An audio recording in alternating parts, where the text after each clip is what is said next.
Mas quem está aqui comigo hoje, o Dr. Jefferson Calil.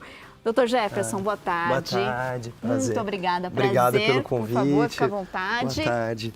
Muito obrigada por vir aqui falar desse assunto que é tão importante, né, para todo mundo. Olha, o Dr. Jefferson, só para eu falar um pouquinho do currículo dele, mas ele é médico cirurgião, mestre e doutorando em cirurgia, especialista em cirurgia geral, cirurgia do aparelho digestivo, cirurgia bariátrica e tem uma infinidade aqui de qualificações do Dr. Jefferson Calil. Então, aproveite a presença dele aqui, tire as suas dúvidas, pode mandar suas perguntas para a gente pelo chat do YouTube, vai lá no @programamulher.com no YouTube, manda a sua pergunta.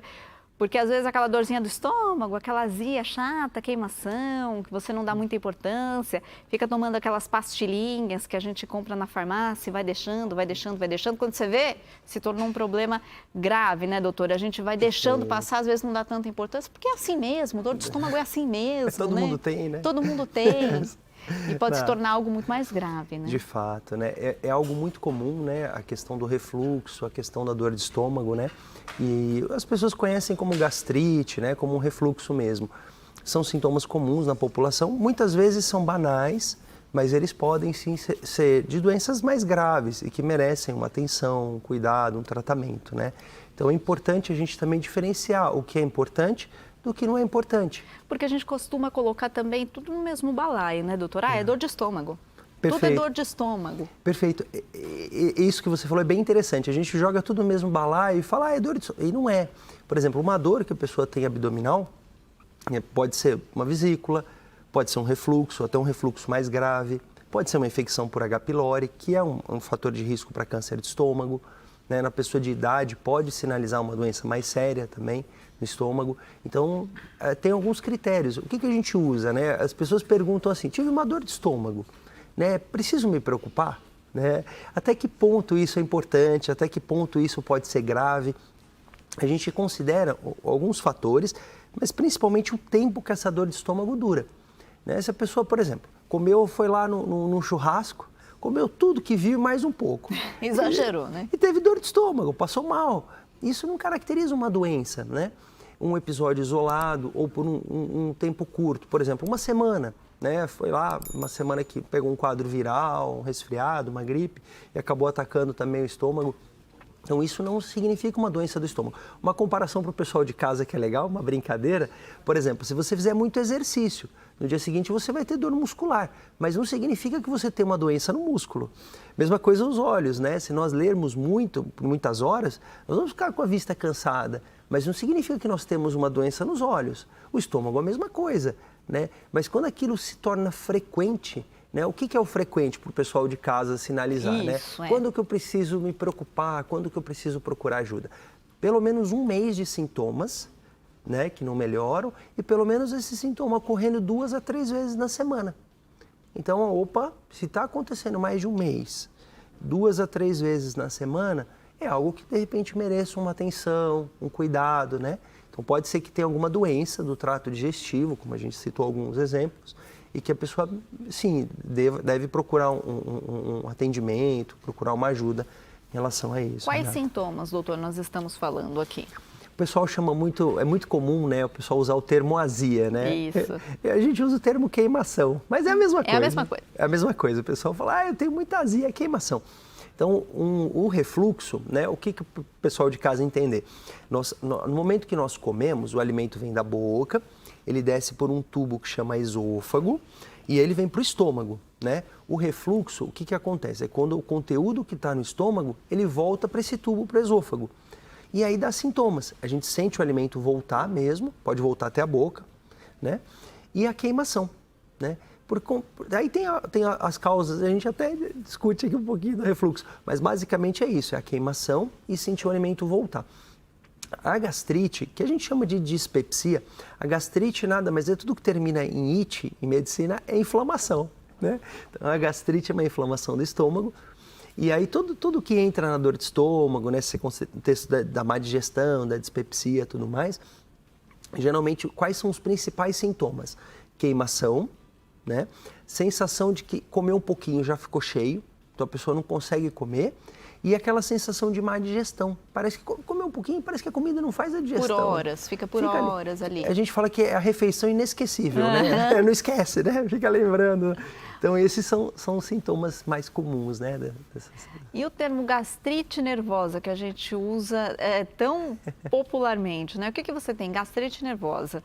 Existe mesmo? O estresse causa gastrite? Sim. Na verdade, assim, o termo gastrite nervosa é um termo que é histórico e que ficou usado e as pessoas usam hoje, né? Se a gente for traduzir para um termo médico atual, o médico adora usar nome bonito para as coisas, né? Mas seria uma dispepsia funcional. O que é essa gastrite nervosa, essa dispepsia funcional? É quando a pessoa não tem uma doença do trato digestivo.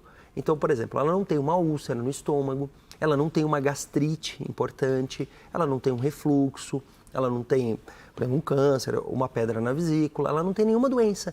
Então, a gente chama de gastrite nervosa ou funcional. E aí, onde que está a causa? Né? Fala assim, mas se ela não tem doença, por que ela tem sintoma, né? Por que dói, mas se eu não tenho nada? Né? Na verdade, tem o estresse, tem a parte emocional e tem a alimentação. Então, eu ia chegar nisso. A alimentação é importantíssima, então, né? Fundamental. Por mais que você não tenha uma doença, eu não tenho uma doença de um refluxo, não tenho um problema de estômago, mas se eu como errado com frequência, vai ter. É a mesma coisa, aquilo que a gente brincou da parte ortopédica. Se a pessoa não tem uma doença no joelho, mas se ela está sempre forçando aquele joelho, ele vai doer. E o trato digestivo é a mesma coisa, o estômago. Então, se a pessoa não tem uma doença do estômago, mas ela constantemente está comendo errado, a gente fala o que é comer errado. O que é esse comer errado? Ela vai ter sintomas, mesmo não tendo doença. Aí a gente chama dessa gastrite nervosa. E aí vai do médico especialista, então, no trato digestivo, fazer todo o exame clínico, enfim, uma série de exames para descartar qualquer doença. E aí ele vai sugerir, talvez, um outro acompanhamento, um acompanhamento psicológico para a pessoa tratar essa questão emocional. Porque acho que tem muito que vem dessa alimentação errada também, doutor. Eu estou ansiosa, eu como mais doce, eu como mais comidas gordurosas, eu como errado o tempo inteiro, e aí vai atacar o estômago mesmo. Exatamente. E isso, às vezes, as pessoas ficam chateadas com elas e com o médico, porque a gente fala que essa doença, a gastrite nervosa, a dispepsia funcional, o refluxo, são doenças crônicas, que não tem cura. Então, se a pessoa comer errado, se a pessoa estiver muito nervosa, ela vai ter sintoma. E não tem uma cura para isso, e não tem uma alteração. Então a pessoa gera mais ansiedade, fala assim, mas eu tenho sintoma. Remédio, né? Eu vou tomar um remédio por 7 dias e vai passar. Não tem, não é assim. Algumas dicas que a gente pode dar para o pessoal de casa, né? O que agride o nosso estômago, né? Então, é importante. Os condimentos fortes, a gente até brincou, né? Por isso da pimenta, o senhor falou da pimenta do reino. Veja bem, pessoal, não é que é proibido, vejam bem, não é proibido, mas se a gente tem essa constância desse uso desses alimentos, eles vão acabar irritando. Mas eu falo sempre para as pessoas, não é que é proibido. Então, os condimentos, pimenta, gengibre, né? Ketchup, mostarda, alimentos gordurosos, frituras, isso também acaba tendo uma digestão mais lenta. Bebidas gaseificadas, água com gás, refrigerantes também acabam dando isso. Bebida alcoólica, especialmente cerveja e vinho. Excesso de café, o café também estimula a produção de ácido no estômago, pode dar dor. Então tem esses alimentos. Quem fuma também, o cigarro, ele agride o nosso estômago. E também o que o pessoal às vezes usa, medicamentos anti-inflamatórios. Eu tomo um anti-inflamatório, compro ali, tem uma dorzinha, começa a atacar o estômago. Então, às vezes, compra sem receita, né? Acaba abusando disso e acaba... Então, essa automedicação que nós brasileiros somos tão mal acostumados a fazer, né? A gente compra um remedinho na farmácia e vai tomando, né? Até doeu o estômago, né? Até doeu o estômago, exato. Doutora, a gente tem fotos, o senhor trouxe para a gente uma imagem, uma ilustração aí para a gente entender o que é a gastrite, quando a gastrite ela é realmente um problema de saúde ali do estômago, né? Exato. Não é nervosa. Vamos ver, a gente pode colocar no ar para a gente ver? Então, eu queria que o senhor explicasse para nós, por favor. Claro. Essa é a imagem de endoscopia, né? Daquele exame que é feito com uma câmera, que vai até o estômago e que serve para avaliar. Quando nós olhamos aquele estômago rosinha, isso é nós por dentro. O pessoal olha, é feio, né? É feio. Mas é a verdade, nós somos né? por dentro. O rosinha é o saudável, né? Toda vez que está vermelhinho, é o que está inflamado. Então, o vermelho é sempre inflamação, lembra do it. Então, quando a gente vê, quando o endoscopista faz o exame e olha aquele estômago vermelhinho, tudo, ele falou, opa, tem uma gastrite, tem uma irritação nesse estômago. Que aí pode ser alimentação, estresse, medicamentos, infecção pelo H. pylori, que é uma bactéria que a gente pega e que irrita nosso estômago, né? Então, todos esses fatores podem contribuir para agredir esse estômago, né? E aí acaba deixando ele vermelhinho, e aí a gente vê no exame esse vermelhinho que é a gastrite. Então o pessoal olha lá, aquele vermelhinho, tem também o efeito da luz do aparelho. Às vezes o pessoal pega a foto lá e fala, ó, tá muito vermelho. Não, depende né? Deixa o médico analisar. A foto. O principal exame, então, para ver o estômago ali é a endoscopia. Endoscopia. A gente faz sempre uma avaliação com ultrassom. Por que ultrassom? Para ver o fígado e para ver a vesícula. Porque faz parte da digestão. Às vezes o paciente tem uma cirrose inicial, esse fígado não está funcionando legal, ou tem pedra na vesícula, e isso pode estar atrapalhando a digestão. Então, basicamente, o que a gente acaba pedindo, né, para esse paciente que tem esses problemas? A gente acaba pedindo uma endoscopia e acaba pedindo um ultrassom. E aí, com isso, a gente está buscando alguma causa, né, uma infecção por H. pylori, uma pedra na vesícula, uma úlcera, uma gastrite importante.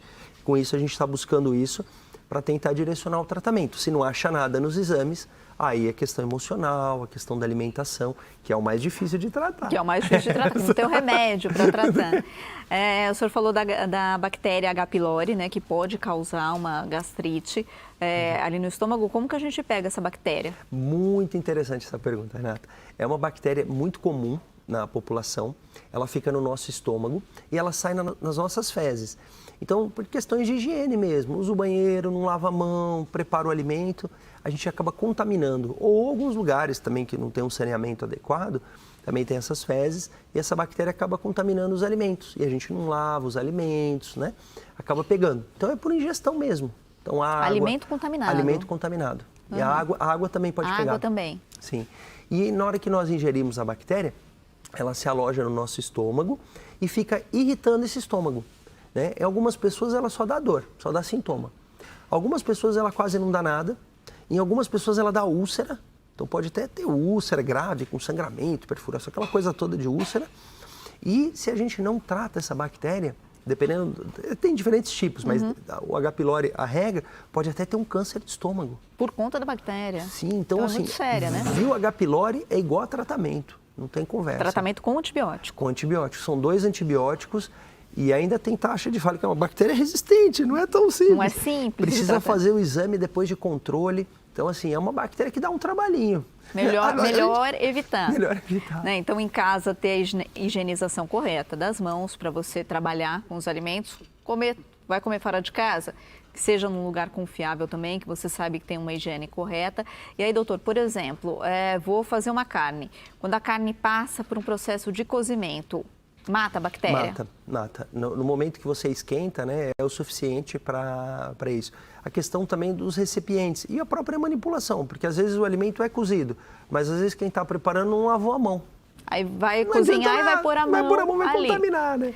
Frutas, verduras, os vegetais, né, que não vão passar por esse processo de cozimento. Qual a higienização correta que a gente deve fazer para matar a bactéria, doutor? O ideal é a gente sempre usar sabão, né? Não em excesso, porque também faz mal, detergente, mas o ideal é que a gente lave realmente com sabão, porque só a água, às vezes está encrostado, está um pouquinho mais, não sai.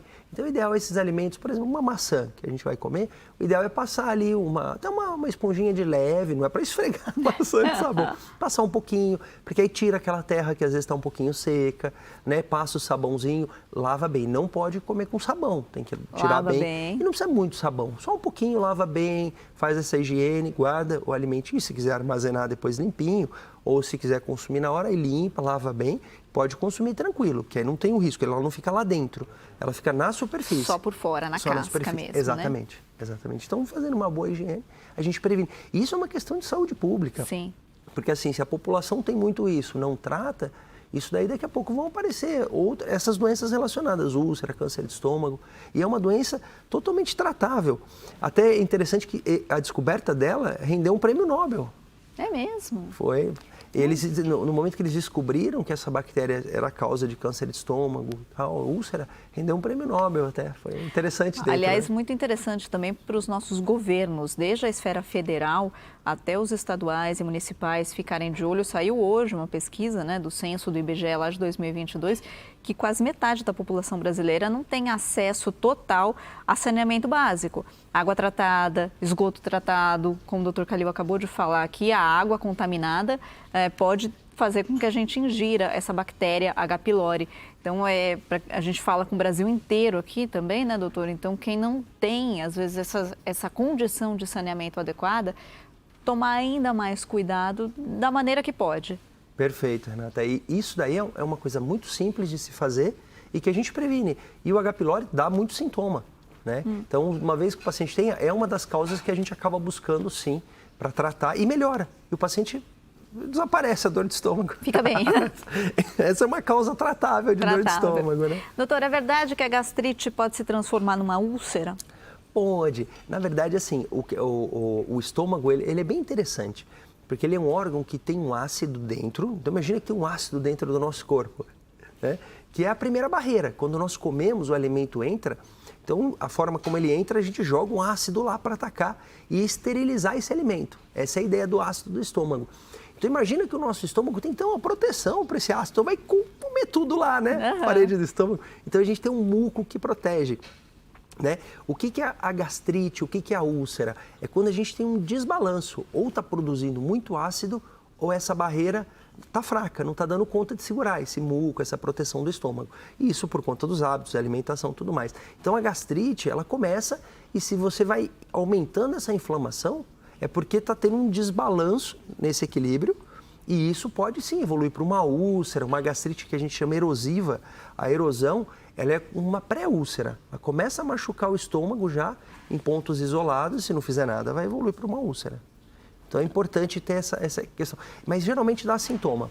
Dificilmente alguém que tem uma gastrite erosiva, uma úlcera, não vai ter sintoma. Passa despercebido, não passa despercebido. Alguma coisinha tem. Ela tem aquele desconforto ali, né? Tem um estufamento, tem uma queimaçãozinha, tem alguma coisinha, que é alguma coisinha para ficar... E o refluxo, doutor Calil? Ele vem junto com a gastrite ou são doenças diferentes? Muito interessante a pergunta, muito boa a pergunta. Na verdade, elas são doenças diferentes. Apesar de elas darem sintomas muito parecidos, que é dor, queimação, o mecanismo delas é diferente. Porque o refluxo, imagina, a gente tem o esôfago, tem uma válvula e o estômago. Então, dependendo da forma que nós comemos, se a gente come muito rápido, come muito, toma bebida gaseificada, toma muito líquido com a comida, come e deita, aumenta a pressão desse estômago e aí o conteúdo que está no estômago volta para esse esôfago. O que acaba acontecendo? É como se fosse uma inflamação, uma gastrite do esôfago, que é a esofagite. Entendi. Então esse ácido que está ali, ele não está machucando o estômago, ele volta para o esôfago e machuca o esôfago, e dá esofagite. Lembra que a gente falou da it, das inflamações? Então, são doenças que não são relacionadas, mas que estão em órgãos vizinhos. E tem, por exemplo, o café é um alimento que em excesso ele dá gastrite e dá refluxo. Então, muitos alimentos gordurosos, refrigerantes, são alimentos que atacam as duas coisas. E muitas vezes fazem confusão. Eu tenho gastrite e refluxo, na verdade tem tudo, né? Tem tudo. Por conta da alimentação, acaba gerando as duas doenças. O tratamento é muito parecido, porque qual que é o princípio do tratamento? A gente inibir esse ácido para o estômago cicatrizar, para esse esôfago cicatrizar, né? Mas assim, por exemplo, uma pessoa que tem um H. pylori, tem uma gastrite, ela vai tratar, vai resolver. A pessoa que tem um refluxo, não. O refluxo, a gente fala que é uma doença crônica, porque ele não tem cura, ele está associado a um erro alimentar, né? É a mesma coisa eu ficar sempre em pé, apoiado numa perna só, eu vou ter dor na perna, né? Não é que eu tenho uma doença, mas é uma má postura que eu tenho. E a mesma coisa o refluxo. Se eu sempre comer errado, sempre exagerar, sempre comer muito, forçar, eu vou ter refluxo. O refluxo ele está sempre associado a esse hábito, ao hábito alimentar? Ou pode ter alguma questão fisiológica aqui, de anatomia mesmo? A minha válvula não fecha e aí eu tenho refluxo. Perfeito, Renata. Outra pergunta excelente, excelente. Existem algumas pessoas, sim, que têm essa válvula um pouquinho mais fraca e até a hérnia de hiato. É quando escorrega um pouquinho para cima, aqui do diafragma, que divide o nosso abdômen do tórax, e isso acabou subindo, ou por uma questão genética, ou por esforço físico, ou ganho de peso, ou gestação. Tudo isso aumenta a pressão no abdômen, acaba empurrando isso daqui para cima e acaba enfraquecendo essa válvula. Então, em alguns casos, realmente tem um problema anatômico, né? Mas a grande maioria da população é erro alimentar. Erro de hábitos. Não vamos tapar o sol com a peneira, né, doutora? A gente tem que comer direito. Nesses casos que realmente tem um defeito anatômico, tem uma hernia de hiato, é o paciente que come certinho, é o paciente que não tem uma barriga grande. Nesse paciente, ele não melhora. Então, ele faz o tratamento, ele come certinho e ele tem refluxo. Aí a gente até conversa sobre possibilidade de tratamento cirúrgico, né? Que sai nesses casos. Mas o pessoal que come errado, ó, não tem tratamento cirúrgico, é comer certo. Precisa reeducação, né? A palavra é reeducação alimentar. E o que seria uma alimentação certinha, doutor? É aquela pessoa, porque eu conheço algumas pessoas que falam, eu só almoço e janto, eu não como nada entre essas refeições. Mas eu como comida, né? Aquele famoso, eu como comida, não como besteira. Ou não, o correto é comer a cada 2, 3 horas para manter o estômago sempre ali alimentado. Perfeito, né? Uma colocação excelente. Na verdade, todo o funcionamento, imagine que começa na nossa boca e o nosso trato digestivo ele vai dando movimentos empurrando o alimento para baixo e vai fazendo essa digestão. Então imagina que é como se fosse uma água passando por um cano, né? E ao longo dessa passagem vai fazendo a digestão. Quando nós ficamos mais do que 2, 3 horas sem comer, para de passar. Ele muda todo esse funcionamento. Então imagina que é um motor que está funcionando e ele para. Para a gente colocar esse motor para funcionar, dá trabalho. Então quando a gente fica muito tempo sem comer, na hora que o alimento cai, ele não cai legal, porque está parado. Então quando nós estamos comendo a cada 2, 3 horas, está funcionando. Então ele entra e vai descendo. Então melhora sim o refluxo. É um dos pilares do tratamento é comer a cada 2, 3 horas, que é justamente isso, botar esse trato digestivo para funcionar e não parar. Para funcionar o tempo inteiro. Então, assim, por mais que a pessoa coma pouco, em intervalos muito grandes, é ruim, porque ela comeu, aquele tempo todo vai ficar parado. Quando ela for comer de novo, é como se o motor tivesse parado, vai ter que ligar esse motor, pôr para funcionar, isso aí dá sintoma. E comer comida saudável, né, doutor? Sem dúvida. Fazer lanchinhos ao longo do dia com frutas, enfim, com alimentos saudáveis. E outra curiosidade, quando nós comemos em intervalos regulares, a gente come menos quantidades. Porque você fica imaginando o dia inteiro sem comer. Na hora que você vê a comida, você quer comer aquilo tudo mais um pouco, né? É. Isso é ruim, porque a gente come rápido, exagera, come quantidades grandes. Se a gente está comendo sempre intervaladinho, a gente come um pouquinho, aí come outro pouquinho, e aquilo ali vai descendo, não estufa, não enche. E não tem sintoma nenhum. Então, a alimentação é um... É a chave, né? Antes da gente encerrar, doutor, não posso deixar de perguntar. Para quem ainda não está com essa alimentação correta, porque a partir de hoje vai fazer. Mas tem aquela sensação de estufamento, a queimação, depois que come alimentos muito gordurosos, come muito, e tem o hábito de tomar antiácido toda hora, vai lá na farmácia, compra aquele antiácido, aquele... pozinho, né, que a gente fala, enfim, magnésio, todas essas coisas. Esses medicamentos funcionam ou a longo prazo eles fazem mal? Na verdade, tem um mecanismo bem interessante, Renata, porque assim, o nosso estômago tem ácido, ele regula por pH, então o nosso estômago sempre tem que estar ácido. Se a gente dá um antiácido, ele vai melhorar na hora, porque ele tira o ácido, tira a queimação. Só que o nosso estômago vai entender que está faltando ácido, então ele produz mais depois. Então é um ciclo que não melhora nunca. Não vai ter fim nunca. Vai comprar, quando eu brinco com o pessoal, já compra a caixa inteira do remédio, né? Porque melhora e piora, melhora e piora. É um ciclo, que não tratou a causa do problema. A gente está enganando e o estômago sobe o pH, tira o ácido, fica básico, e aí ele volta, quer ficar mais ácido, ele produz mais, então ele dá efeito rebote. Por isso que a pessoa não melhora. Não melhora nunca, e por isso que ela vira dependente desses medicamentos para sempre estar bem. Exatamente. Então, o ideal é fazer um tratamento correto, com as medicações, com os hábitos, tem que fazer um conjunto. Senão, não melhora. Vai ficar nisso, né? Melhora e piora, melhora. E vai, às vezes, anos a fio, assim. Dica básica do Dr. Calil aqui, se alimente bem. Procure um médico, né? Se você está com esses sintomas, claro, pode ser algumas dessas doenças que o doutor falou, mas a reeducação alimentar, com certeza, né, doutor, a longo prazo vai fazer muito bem para a saúde. Dr. Jefferson Calil, muito obrigada por todas as suas orientações, seus ensinamentos para o pessoal do Mulher.com. Contatos do Dr. Calil aí no vídeo para você tirar mais dúvidas, procurá-lo também se tiver com algum sintoma. Não deixe passar, a dor do estômago não é aquela coisinha simples que a gente pode deixando passar. Quanto antes procurar um tratamento, mais fácil de chegar à cura, né, doutor? Sem dúvida, Renata. Eu acho que a questão da pessoa estar bem, de ter saúde, qualidade de vida, né? Eu queria agradecer o convite, é sempre uma alegria, sou recebido com muito carinho aqui, o pessoal de casa também recebe a gente com muito carinho aqui. É uma alegria. E poder contribuir, eu sempre falo isso, é uma função do médico. Eu acho que a função nossa é trazer conhecimento para as pessoas, trazer saúde, ajudar as pessoas. É uma função do médico isso, né? Qualidade de vida, né, doutor? Sem dúvida. E ter prazer na alimentação também, porque quando a gente está com alguma sensação ruim, a gente não come com prazer. E é tão gostoso a gente poder se alimentar bem. Sem dúvida. Doutor, muito obrigada, bom fim de semana. Seja sempre bem-vindo ao Mulher.com. Muito obrigado, Renata. Boa tarde. Boa tarde, obrigada. Obrigado.